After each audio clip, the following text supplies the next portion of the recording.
আসসালামু আলাইকুম প্রিয় বন্ধুরা, আজকে আমরা শিখবো যে কোনো বাটন ফোন, যে কোনো মোবাইলে বাটন ফোন যদি আপনার পাওয়ার সাপ্লাই লাগানোর পর প্রেস করলে যদি 2, 3, 4 এরকম রিডিং আসে, দেখেন এরকম রিডিং আসে। দেখেন এই মোবাইলটা 4 রিডিং আসতেছে। হ্যাঁ, যখন আমি পাওয়ার সুইচ প্রেস করতেছি তখন 4 পর্যন্ত রিডিং আসতেছে। 4 পর্যন্ত কিন্তু রিডিং আসলে আপনার মোবাইল কোনো বাটন ফোনই চালু হবে না। হ্যাঁ, তো এই ক্ষেত্রে যে কোনো বাটন ফোনের ক্ষেত্রে এই সমস্যাটা আপনার এবার পাইলে আপনি এই কাজটা করবেন। হ্যাঁ, তো দেখেন এই সেটটা চালু হচ্ছে না, কোনোভাবেই চালু হচ্ছে না। 4 পর্যন্ত আসা স্ট্রোক রিডিং, মানে 4 পর্যন্ত আটকায় থাকে। তো এই অবস্থায় যে কোনো বাটন ফোন আমরা কী করবো?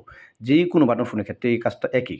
সকল বাটন ফোনের সমস্যা এই রিডিং আসলে 2, 3, 4 এরকম রিডিং যদি আসে একই কাজ। হ্যাঁ, তো দেখেন আমরা প্রথমে স্টিলটাকে রিমুভ করবো। হ্যাঁ, তো স্টিলটা রিমুভ করার জন্য আমরা সুন্দরভাবে একটু পেস্ট দিয়ে নিব চতুর্দিক দিয়ে, মানে আপনি স্টিলের যে জায়গা আছে সব জায়গায় আপনি ভালোভাবে একটু পেস্ট দিয়ে নেন। হ্যাঁ, দেওয়ার পর দেখেন আপনি হিটটা চতুর্দিকে দেন, ঘুরে ঘুরে হিটটা দেন, এবং যে দিক দিয়ে আপনি নেপটা ঢোকাবেন এই জায়গাটায় আপনি একটু একটু সময় দিতে পারেন, 2-3 সেকেন্ড বেশি দেন, দিয়ে আবার ঘোরান, চতুর্দিকে ঘোরান। দেখেন এভাবে ঘোরাতে থাকেন।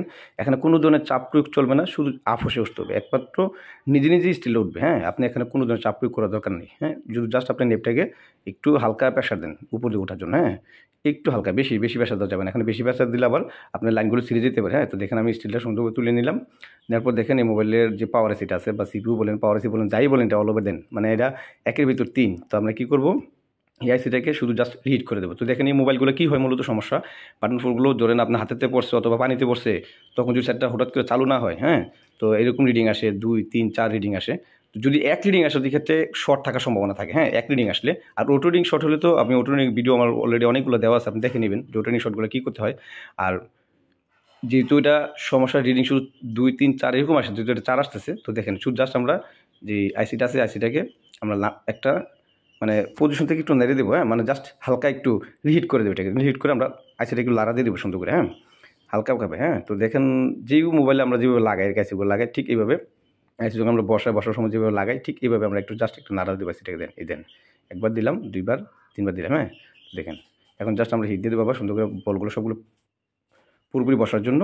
দেখুন বসে গেছে। এখন আমরা জাস্ট মোবাইলটাকে আমরা চেক করবো। হ্যাঁ, তো যে কোনো বাটন ফোনের ক্ষেত্রেই যদি এই সমস্যা আসে তো এই কাজটাই করবেন। হ্যাঁ, 2, 3, 4 এরকম রিডিং আসলে অবশ্যই আপনাকে শুধু জাস্ট কিচ্ছু করার দরকার নেই, জাস্ট আপনার যে আইসিটা আছে আইসিটাকে রিহিট করে দেন। হ্যাঁ, তো দেখেন আইসিটা রিহিট করার পর আমরা সেটটা কিন্তু কমপ্লিটলি চালু হয়ে গেছে। হ্যাঁ, তো প্রত্যেকটি বাটন ফোনের ক্ষেত্রে এই সমস্যার সমাধান এভাবে। যদি ধরেন সবগুলো বাটন কাজ করে কিনা সেটাও দেখবেন আবার। হ্যাঁ, তো যদি বাটন কাজ না করে তো এই ক্ষেত্রে আপনি আইসিটাকে সেটটাকে সিপিইউটাকে রিবুট করে দেবেন। হ্যাঁ, এই যে আইসিটাকে রিবুট করে দিলে 100% হয়ে যাবে।